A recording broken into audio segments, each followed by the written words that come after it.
एकोनषष्टितमः सर्गः। प्रहस्त के मारे जाने से दुखी हुए रावण का स्वयं ही युद्ध के लिए पधारना, उसके साथ आए हुए मुख्य वीरों का परिचय, रावण की मार से सुग्रीव का अचेत होना, लक्ष्मण का युद्ध में आना, हनुमान और रावण में थप्पड़ों की मार, रावण द्वारा नील का मूर्छित होना, लक्ष्मण का शक्ति के आघात से मूर्छित एवं सचेत होना तथा श्री राम से परास्त होकर रावण का लंका में घुस जाना। वानर श्रेष्ठ नील के द्वारा युद्ध स्थल में उस राक्षस सेनापति प्रहस्त के मारे जाने पर समुद्र के समान वेगशालिनी और भयानक आयुधों से युक्त वो राक्षस राज की सेना भाग चली। राक्षसों ने निशाच राज रावण के पास जाकर अग्निपुत्र नील के हाथ से प्रहस्त के मारे जाने का समाचार सुनाया। उनकी वो बात सुनकर राक्षस राज रावण को बड़ा क्रोध हुआ। युद्ध स्थल में प्रहस्त मारा गया, ये सुनते ही वो क्रोध से तमतमा उठा, किंतु थोड़ी ही देर में उसका चित्त उसके लिए शोक से व्याकुल हो गया। अतः वो मुख्य देवताओं से बातचीत करने वाले इंद्र की भांति राक्षस सेना के मुख्य अधिकारियों से बोला, शत्रुओं को नगण्य समझकर उनकी अवहेलना नहीं करनी चाहिए। मैं जिन्हें बहुत छोटा समझता था, उन्हीं शत्रुओं ने मेरे उस सेनापति को सेवकों और हाथियों सहित मार डाला, जो इंद्र की सेना का भी संहार करने में समर्थ था। अब मैं शत्रुओं के संहार और अपनी विजय के लिए बिना कोई विचार किए स्वयं ही उस अद्भुत युद्ध के मुहाने पर जाऊंगा। जैसे प्रज्वलित आग वन को जला देती है, उसी तरह आज अपने बाण समूहों से वानरों की सेना उस लक्ष्मण सहित श्री राम को मैं भस्म कर डालूंगा। आज वानरों के रक्त से मैं इस पृथ्वी को तृप्त कर डालूंगा। ऐसा कहकर वो देवराज का शत्रु रावण अग्नि के समान प्रकाशमान रथ पर सवार हुआ। उसके रथ में उत्तम घोड़ों के समूह जुटे हुए थे। वो अपने शरीर से भी प्रज्वलित अग्नि के समान उद्भासित हो रहा था। उसके प्रस्थान करते समय शंख, भेरी और प्रणव आदि बजने लगे। योद्धा लोग ताल ठोकने, गर्जने और सिंहनाद करने लगे। वंदी जन पवित्र स्तुतियों द्वारा राक्षस राज शिरोमणि रावण की भली भांति समाराधना करने लगे। इस प्रकार उसने यात्रा आरंभ की। पर्वत और मेघों के समान काले एवं विशाल रूप वाले मांसाहारी राक्षसों से, जिनके नेत्र प्रज्वलित अग्नि के समान उद्दीप्त हो रहे थे, घिरा हुआ राक्षस राज रावण भूत गणों से घिरे हुए देवेश्वर रुद्र के समान शोभा पाता था। महातेजस्वी रावण ने लंकापुरी से सहसा निकलकर महासागर और मेघों के समान गर्जना करने वाली उस भयंकर वानर सेना को देखा, जो हाथों में पर्वत शिखर एवं वृक्ष लिए युद्ध के लिए तैयार थी। उस अत्यंत प्रचंड राक्षस सेना को देखकर नागराज शेष के समान भुजा वाले वानर सेना से घिरे हुए तथा पुष्प शोभा संपत्ति से युक्त श्री रामचंद्र जी ने शस्त्रधारियों में श्रेष्ठ विभीषण से पूछा, जो नाना प्रकार की ध्वजा पताकाओं और छत्रों से सुशोभित प्रास, खड्ग और शूल आदि अस्त्र शस्त्रों से संपन्न, अजेय, निडर योद्धाओं से सेवित और महेंद्र पर्वत जैसे विशालकाय हाथियों से भरी हुई है, ऐसी ये किसकी सेना है?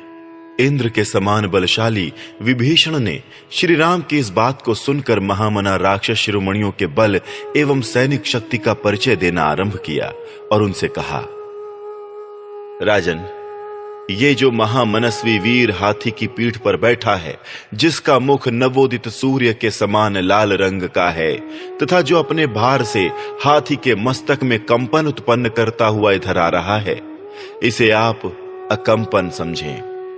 वो जो रथ पर चढ़ा हुआ है, जिसकी ध्वजा पर सिंह का चिन्ह है, जिसके दांत हाथी के समान उग्र और बाहर निकले हुए हैं तथा जो इंद्र धनुष के समान कांतिमान धनुष हिलाता हुआ आ रहा है, उसका नाम इंद्रजित है। वो वरदान के प्रभाव से बड़ा प्रबल हो गया है। ये जो विंध्याचल, अस्तांचल और महेंद्रगिरी के समान विशालकाय, अतिरथी एवं अतिशय वीर धनुष लिए रथ पर बैठा है तथा अपने अनुपम धनुष को बारंबार खींच रहा है, इसका नाम अतिकाय है। इसकी काया बहुत बड़ी है, जिसके नेत्र प्रातः काल उदित हुए सूर्य के समान लाल हैं तथा जिसकी आवाज घंटा की ध्वनि से भी उत्कृष्ट है। ऐसे क्रूर स्वभाव वाले गजराज पर आरूढ़ होकर जो जोर जोर से गर्जना कर रहा है, वो महामनस्वी वीर महोदर नाम से प्रसिद्ध है, जो सायंकालीन मेघ से युक्त पर्वत की सी आभा वाले और सुवर्ण में आभूषणों से विभूषित घोड़े पर चढ़कर चमकीले प्रास को हाथ में लिए इधर आ रहा है। इसका नाम पिशाच है। ये वज्र के समान वेगशाली योद्धा है, जिसने वज्र के वेग को भी अपना दास बना लिया है और जिससे बिजली की सी प्रभा छिटकती रहती है, ऐसे तीखे त्रिशूल को हाथ में लिए जो ये चंद्रमा के समान श्वेत कांति वाले सांड पर चढ़कर युद्ध भूमि में आ रहा है।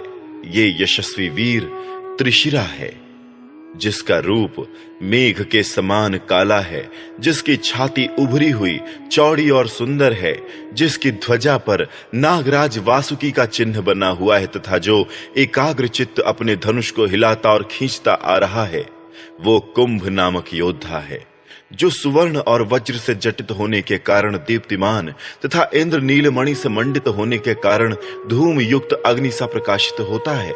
ऐसे परिघ को हाथ में लेकर जो राक्षस सेना की ध्वजा के सामने आ रहा है, उसका नाम निकुंभ है। उसका पराक्रम घोर एवं अद्भुत है। ये जो धनुष, खड्ग और बाण समूहों से भरे हुए ध्वजा पताका से अलंकृत तथा प्रज्वलित अग्नि के समान दैदीप्यमान रथ पर आरूढ़ हो अतिशय शोभा पा रहा है, वो ऊंचे कद का योद्धा नरांतक है। वो पहाड़ों की चोटियों से युद्ध करता है। ये जो व्याघ्र, ऊंट, हाथी, हिरन और घोड़े के से मुंह वाले, चढ़ी हुई आंख वाले तथा अनेक प्रकार के भयंकर रूप वाले भूतों से घिरा हुआ है, जो देवताओं का भी दर्प दलन करने वाला है तथा जिसके ऊपर पूर्ण चंद्रमा के समान श्वेत एवं पतली कमानी वाला सुंदर छत्र शोभा पाता है, वही ये राक्षस राज महामना रावण है, जो भूतों से घिरे हुए रुद्रदेव के समान सुशोभित होता है। ये सिर पर मुकुट धारण किए है, इसका मुख कानों में हिलते हुए कुंडलों से अलंकृत है। इसका शरीर गिरिराज, हिमालय और विंध्याचल के समान विशाल एवं भयंकर है तथा ये इंद्र और यमराज के भी घमंड को चूर करने वाला है। देखिए, ये राक्षस राज साक्षात सूर्य के समान प्रकाशित हो रहा है। तब शत्रुदमन श्री राम ने विभीषण को इस प्रकार उत्तर दिया, अहो, राक्षस राज रावण का तेज तो बहुत ही बढ़ा चढ़ा और दैदीप्यमान है। रावण अपनी प्रभा से सूर्य की ही भांति ऐसी शोभा पा रहा है कि इसकी ओर देखना कठिन हो रहा है। तेजमंडल से व्याप्त होने के कारण इसका रूप मुझे स्पष्ट नहीं दिखाई देता। इस राक्षस राज का शरीर जैसा सुशोभित हो रहा है, ऐसा तो देवता और दानव वीरों का भी नहीं होता। इस महाकाय राक्षस के सभी योद्धा पर्वतों के समान विशाल हैं, सभी पर्वत से युद्ध करने वाले हैं और सब के सब चमकीले अस्त्र शस्त्र लिए हुए हैं।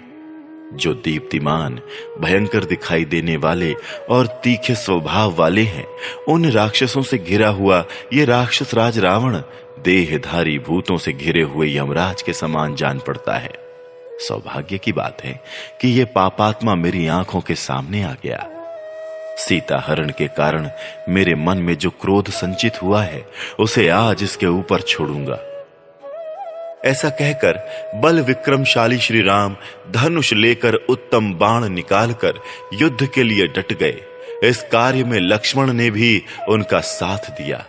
तदनंतर महामना राक्षस राज रावण ने अपने साथ आए हुए उन महाबली राक्षसों से कहा, तुम लोग निर्भय और सुप्रसन्न होकर नगर के द्वारों तथा राजमार्ग के मकानों की ड्योढ़ियों पर खड़े हो जाओ, क्योंकि वानर लोग मेरे साथ तुम सबको यहां आया देख इसे अपने लिए अच्छा मौका समझकर सहसा एकत्रित हो मेरी सोनी नगरी में, जिसके भीतर प्रवेश होना दूसरों के लिए बहुत कठिन है, घुस जाएंगे और इसे मत कर चौपट कर डालेंगे। इस प्रकार रावण ने जब अपने मंत्रियों को विदा कर दिया और वे राक्षस उसकी आज्ञा के अनुसार उन स्थानों पर चले गए, तब रावण जैसे महामत्स्य पूरे सागर को विक्षुब्ध कर देता है, उसी प्रकार समुद्र जैसी वानर सेना को विदीर्ण करने लगा।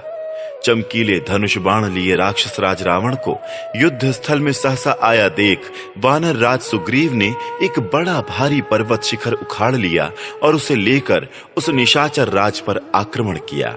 अनेक वृक्षों और शिखरों से युक्त उस महान शैल शिखर को सुग्रीव ने रावण पर दे मारा। उस शिखर को अपने ऊपर आता देख रावण ने सहसा सुवर्ण में पंख वाले बहुत से बाण मारकर उसके टुकड़े टुकड़े कर डाले। उत्तम वृक्ष और शिखर वाला वो महान शैल श्रृंग जब विदीर्ण होकर पृथ्वी पर गिर पड़ा, तब राक्षस लोक के स्वामी रावण ने महान सर्प और यमराज के समान एक भयंकर बाण का संधान किया।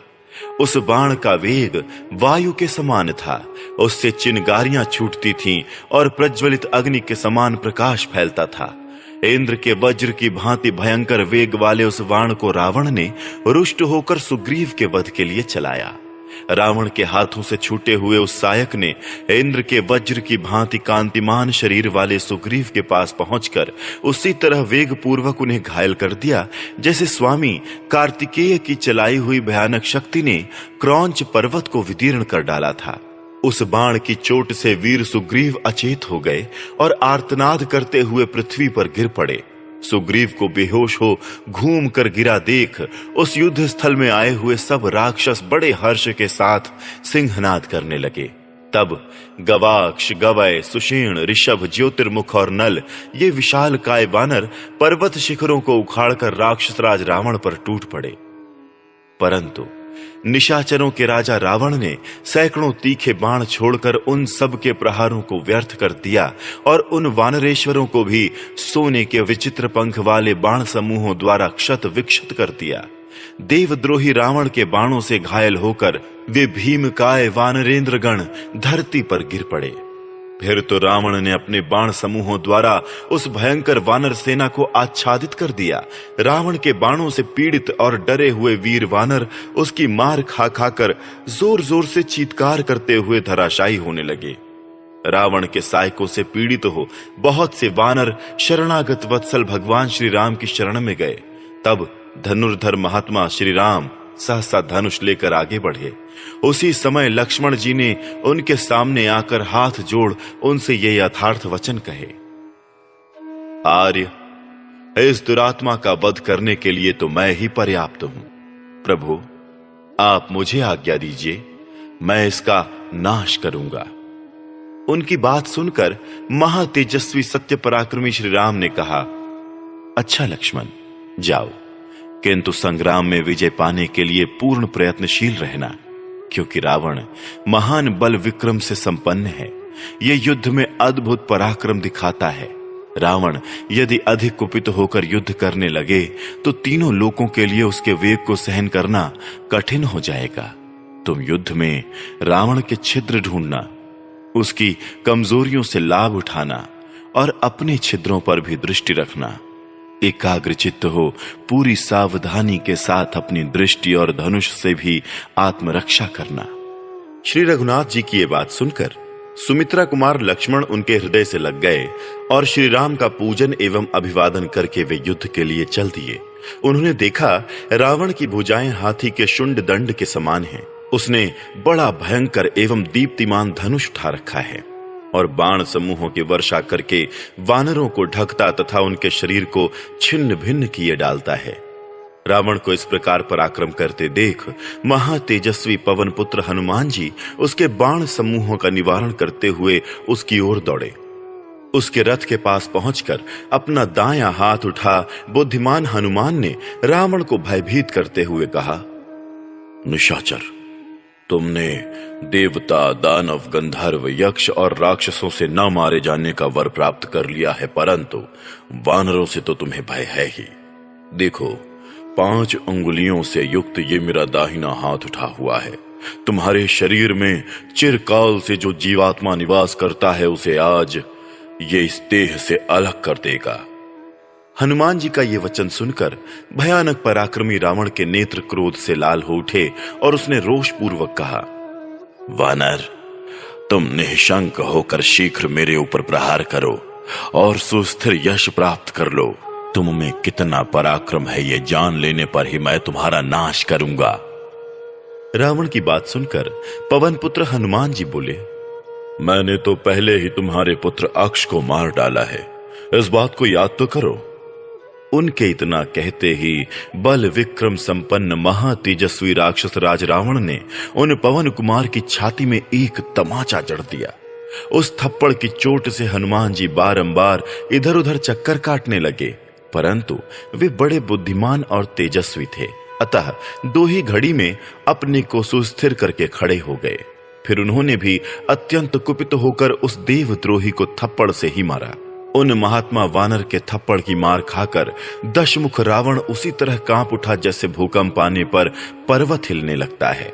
संग्राम भूमि में रावण को थप्पड़ खाते देख ऋषि, वानर, सिद्ध, देवता और असुर सभी हर्ष ध्वनि करने लगे।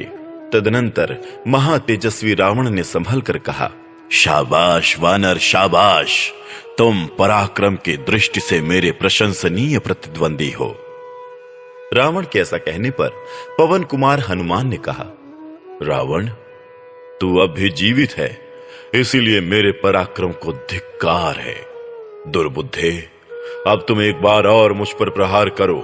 बढ़ चढ़कर बातें क्यों बना रहे हो?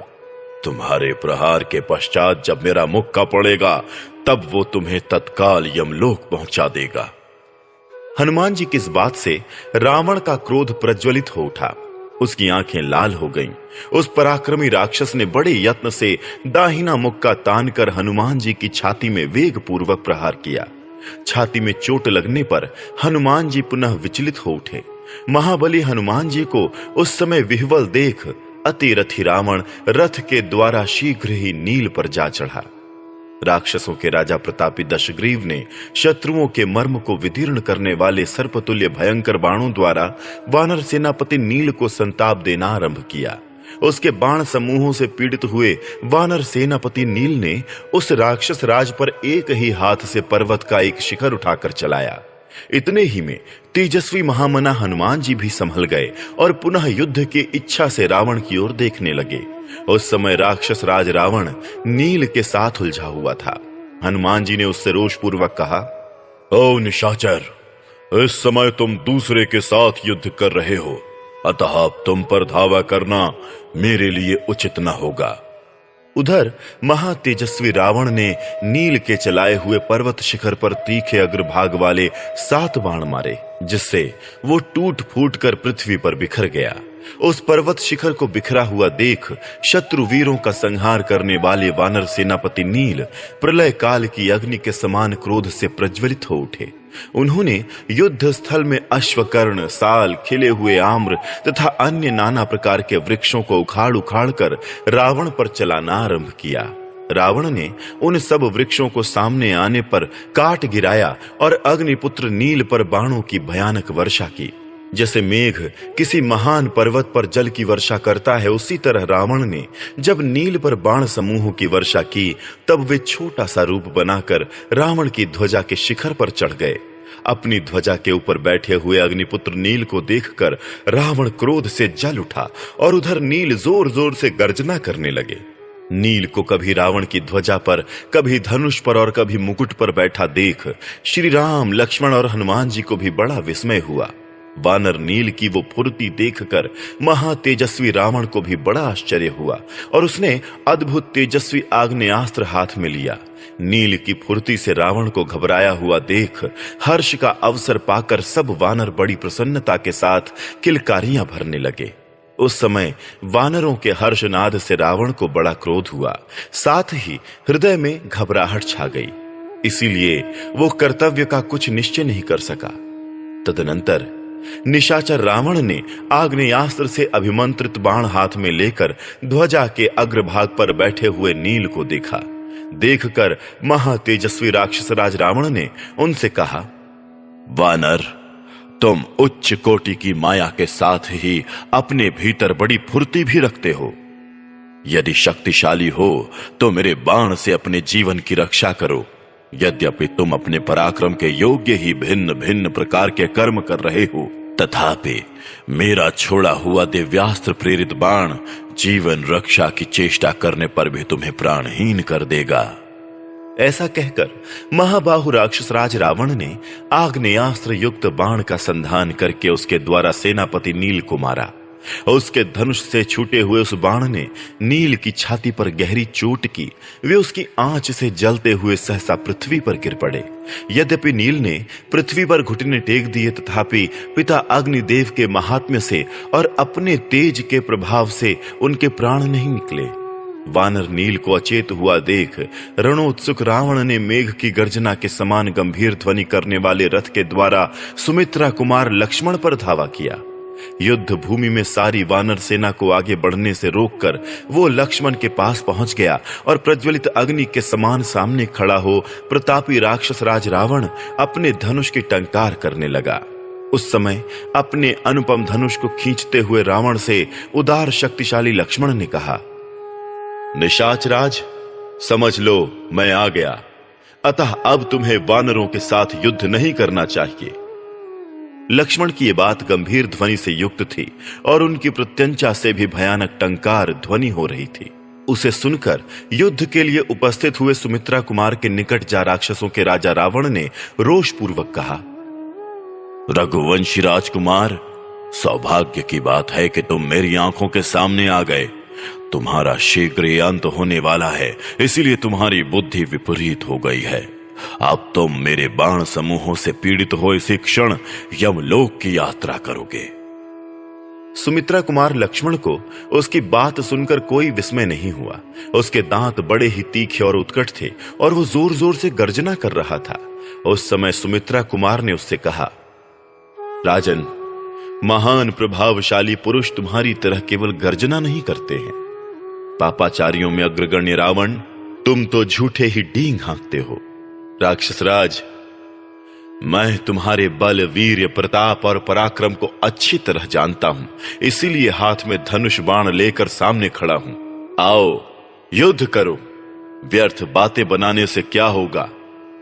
उनके ऐसा कहने पर कुपित हुए राक्षस राज ने उन पर सुंदर पंख वाले 7 बाण छोड़े, परंतु लक्ष्मण ने सोने के बने हुए विचित्र पंखों से सुशोभित और तेज धार वाले बाणों से उन सब को काट डाला। जैसे बड़े बड़े सर्पों के शरीर के टुकड़े टुकड़े कर दिए जाएं, उसी प्रकार अपने समस्त बाणों को सहसा खंडित हुआ देख लंकापति रावण क्रोध के वशीभूत हो गया और उसने दूसरे तीखे बाण छोड़े। परंतु श्री राम के छोटे भाई लक्ष्मण इससे विचलित नहीं हुए। उन्होंने अपने धनुष से बाणों की भयंकर वर्षा की और क्षुर, अर्धचंद्र, उत्तम करणी तथा भल्ल जाति के बाणों द्वारा रावण के छोड़े हुए उन सब बाणों को काट डाला। उन सभी बाण समूहों को निष्फल हुआ देख राक्षस राज रावण लक्ष्मण की फुर्ती से आश्चर्यचकित रह गया और उन पर पुनः तीखे बाण छोड़ने लगा। देवराज इंद्र के समान पराक्रमी लक्ष्मण ने भी रावण के वध के लिए वज्र के समान भयानक वेग और तीखी धार वाले पैने बाणों को, जो अग्नि के समान प्रकाशित हो रहे थे, धनुष पर रखा। परंतु राक्षस राज ने उन सभी तीखे बाणों को काट डाला और ब्रह्मा जी के दिए हुए कालाग्नि के समान तेजस्वी बाण से लक्ष्मण के ललाट पर चोट की। रावण के उस बाण से पीड़ित हो लक्ष्मण जी विचलित हो उठे। उन्होंने हाथ में जो धनुष ले रखा था उसकी मुट्ठी ढीली पड़ गई। फिर उन्होंने बड़े कष्ट से होश संभाला और देवद्रोही रावण के धनुष को काट दिया। धनुष कट जाने पर रावण को लक्ष्मण ने 3 बाण मारे जो बहुत ही तीखे थे। उन बाणों से पीड़ित हो राजा रावण व्याकुल हो गया और बड़ी कठिनाई से वो फिर सचेत हो सका। जब धनुष कट गया और बाणों की गहरी चोट खानी पड़ी, तब रावण का सारा शरीर मेदे और रक्त से भीग गया। उस अवस्था में उस भयंकर शक्तिशाली देवद्रोही राक्षस ने युद्ध स्थल में ब्रह्मा जी की दी हुई शक्ति उठा ली। वो शक्ति धूम युक्त अग्नि के समान दिखाई देती थी और युद्ध में वानरों को भयभीत करने वाली थी। राक्षस राज के स्वामी रावण ने वो जलती हुई शक्ति बड़े वेग से सुमित्रा कुमार पर चलाई। अपनी ओर आती हुई उस शक्ति पर लक्ष्मण ने अग्नितुल्य तेजस्वी बहुत से बाणों तथा अस्त्रों का प्रहार किया, तथापि वो शक्ति दशरथ कुमार लक्ष्मण के विशाल वक्षस्थल में घुस गई।